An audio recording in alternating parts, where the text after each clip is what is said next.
Hello. I have to say, because Connie didn't say it, but the filmmaker was Connie's daughter, Kiara, and the documentary received five documentary awards. And the first person you saw in the video was my son, Quinn, who joined Jesuit volunteer, met the Mangyans through Anton Posma and Father Dinter, who have been missionaries there for decades. And after his Jesuit volunteer year, he stayed another year to set up the Mangyan Heritage Center. And because I've been doing NGO work on my work career, he asked me to be on the board, and that's how I became involved with the Mangyans. But it was an intellectual involvement until I was asked to lecture to the museum volunteers. So I had to research. And research, I talked to Anton Posma and Father Dinter, and of course, read books. And when I lectured first, for the first time, a woman from the museum volunteer, whom I didn't know at the time, told me she saw an orange aura around me. And she walked around to make sure it wasn't the sunlight. And I said, gee, I didn't know that. But I realized that that was my intellectual interest in the Mangyans became emotional. And that was the aura that came out. Other lectures, it never came out again because Connie would go to see, she'd see that orange aura, and she said she never saw it again. And it was for me because it spelled the difference between an intellectual commitment to an emotional one.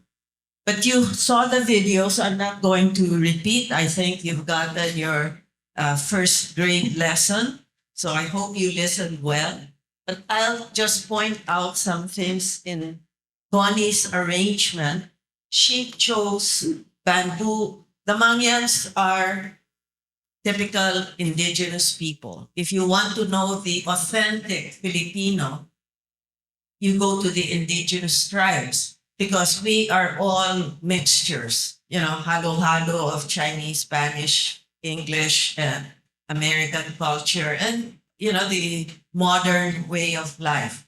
But it's the indigenous people that will tell you what we were when the Spaniards arrived.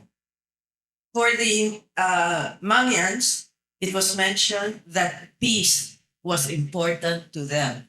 They don't have a word for war or aggression because they'd rather run away instead of fight.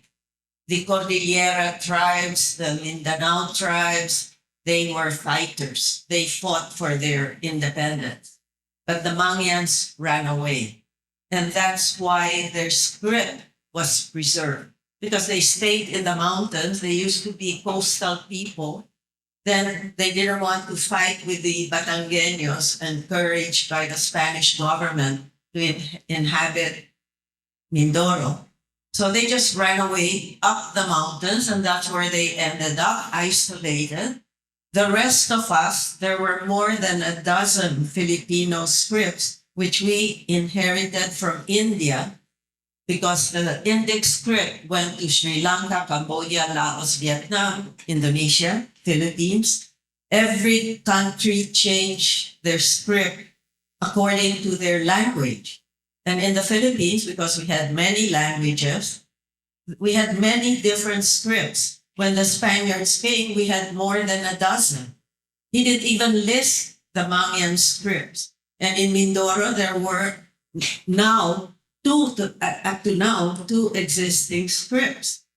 And so the reason Anton Posma said that's why it got preserved, because they were isolated and didn't need the Roman alphabet.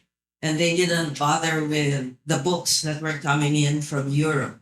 And so that's why they survived. We Tagalogs, Visayas, we all lost our script by the time of the Katipunan.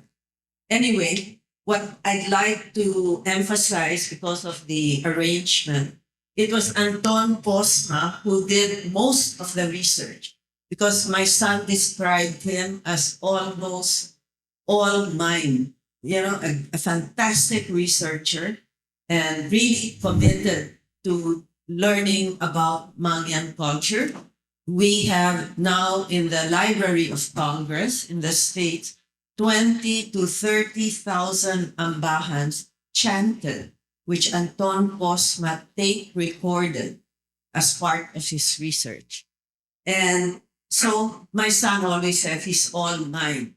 And I loved it when he would come to Manila because in Mindoro, in his community, they weren't interested in his research. But I was, of course, it's interesting. And so he would just talk and talk and talk. And it was such a blessing to have him, stay with me at home. Father Dinter, my son said, was all heart. So I'm glad you chose the heart of the bamboo because for me, that's Father Dinter. And he is an SVD German priest, missionary, has been there for over 60 years now. And he's really on heart.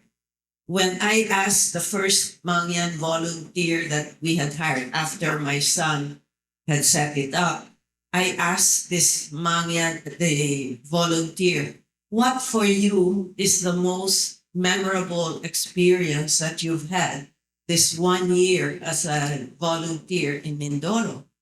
She thought about it and then she said, spending Sundays with Father Dinter. And I said, oh, why that? I expected her to say something about the Mangyans. And she said, well, because for me, spending Sundays with Father Dinter, when he takes me to visit different Mangyan communities where he would say Mass, it was like spending the day with God. Judge here.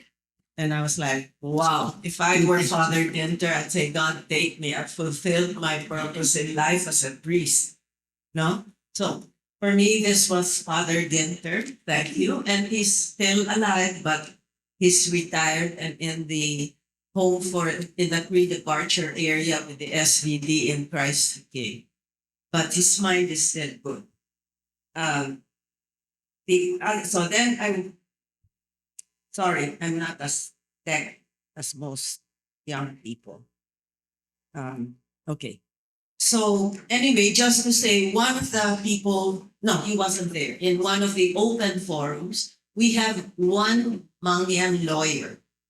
In Frankfurt, there's an international book fair today, ongoing, and Neni Santa Romana, no? She asked me, do you have a Mangyan who can attend the book fair because we're the host country?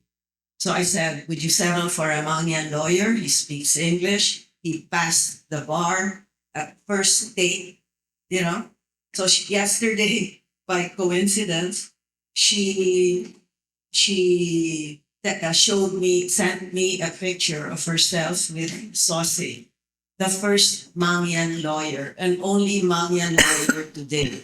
But he speaks Mangyan, he writes Mangyan, and he's there representing the Mangyans and the Philippines. So going back, because they live in the mountains, these are all natural, and it's amazing what Connie has done. Thank you. And I only have 10 minutes, which I think is enough. I can talk for an hour. I'm used to lecturing. But now the documentary is better because Kiara asked me to go to North Carolina to lecture. And because it's difficult to go from my provincia in West Virginia to her provincia in South Carolina, it was going to be difficult. So she said, just talk on and do a podcast. I said, it will be boring. So she said, okay, Zoom, and I'll ask you the questions. So you talk to me. And I said, well, if it's Zoom, don't just talk to me, get the opinions of other people involved with the Mangyans. And the documentary was a result. And Connie and I are the proud mamas of Kiara and Quinn, who are doing so much for the Mangyans.